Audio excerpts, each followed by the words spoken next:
We now turn to Rhonda Lynn Davison's journey, which began in a place many of us know far too well, feeling stuck, overwhelmed, and disconnected from the life she dreamed of living. But as she navigated personal loss, health crises, and the weight of her own inner critic, she discovered the power of breaking free from the autopilot and living with intention. Let's take a look. Hi, I'm Rhonda Lynn Davison, and this is my story of Rise Up. In my day-to-day, I'm an IT project manager for the same organization for 31 years. Since pandemic, I've studied and done personal transformation on myself and become an author and a TEDx speaker. My life is amazing today, but it wasn't always that way. There was a time that I felt like I was on autopilot, circling down in a downward spiral. I had this breaking point. My father passed away, and the grief of him passing away, coupled with not taking care of my health, landed me in the hospital. It was a pivotal time. I was on the verge of a grave illness. My daughter came to my bedside, and I looked into her eyes, and although I wanted to fight for her, there was something inside me that I knew I had to fight. A feeling on autopilot, doing the same thing day after day.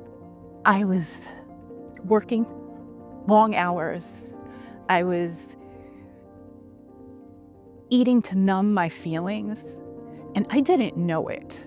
I didn't know I was doing this. I wanted a better life. Well, every year my organization has this walk, and to celebrate that walk, they have a raffle. And I went to this wellness event where they did this raffle. As I was walking towards the stage, there was a woman on stage, and she was beautiful, and she had this bit spandex and this bouncy ponytail. And I looked and I was like, oh, another cover girl. What is she selling? But then I listened, and boy, for the first time in such a long time, my heart started to break open. I started to hear what she was saying. She was saying how the diet industry had been so fraudulent and had been negligent, really, in trying to sell us things that we don't need. And that piqued my interest. But what she was doing is a practice called intensati. It's a cardio fitness program mixed with positive affirmation and mantra. And as she did that on stage and she was speaking these mantras, she said, "You are powerful beyond measure." And that just was absorbed into my being. Like, what does this mean? And could I be this? And I walked away from there knowing my life would start changing. The spiritual fitness program called Intensati, and what that means is intentional mindfulness, awareness without judgment. And what this practice and its creator, Patricia Moreno, gave to me is the understanding that all those things that I wanted in my life, the money, the man, the body, they were all external to me. I was never going to get happiness even if I met those goals. Her practice did for me is to build the self-love, and that was the only thing that was going to get me my power back. And Intensati just became a way of life, more than a workout. It transcends a workout. It's a daily reminder I am powerful enough to make my own choices and to exercise that power every day. The loss of my father was, it was the most heartbreaking loss that I had felt up until that time. And I did not know how to manage my life in that type of grief. The bullying that happened earlier in my life, it was like my hero wasn't here anymore to protect me.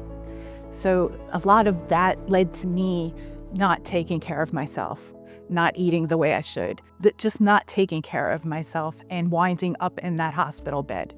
And I know for myself, I had an undiagnosed emotional breakdown. I was in the grief. I was so in the grief. What I've learned since then, being in community and by practicing Intensati and by getting my own grief education certification and just doing the work to really tap into that feeling. Because what I've learned now is you really have to feel the pain to heal the pain. And the amount of love is equal to the amount of pain. My program is called Healing a Hangry Heart. We have break wide open sessions weekly, and we really come together to discuss grief, to witness somebody's grief. Because what I've come to realize is people just need to speak about their person. They just need to have their grief observed and be in an environment where it's okay to feel the feelings.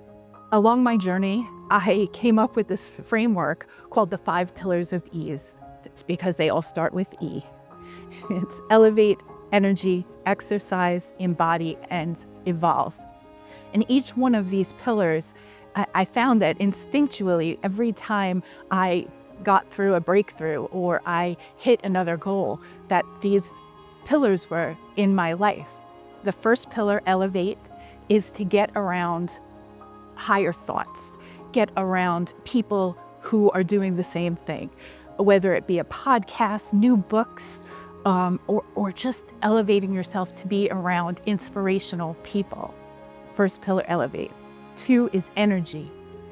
I had such stuck energy 5 years ago, and when I started doing intensati and learning about spiritual practice, spiritual fitness practice, I learned tools that I can harness my own energy, whether it be by movement, whether it be by intensati, whether it be by crystals.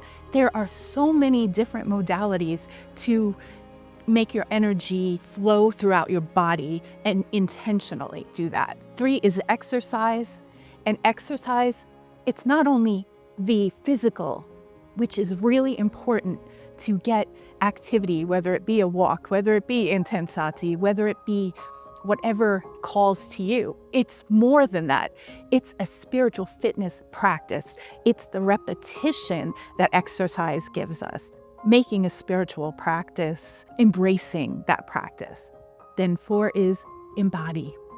And for me, this is learning to live my affirmations. Affirmations are wonderful. They are not everything. We need to embody the intention behind those affirmations. For me, that was changing the language that I speak to myself.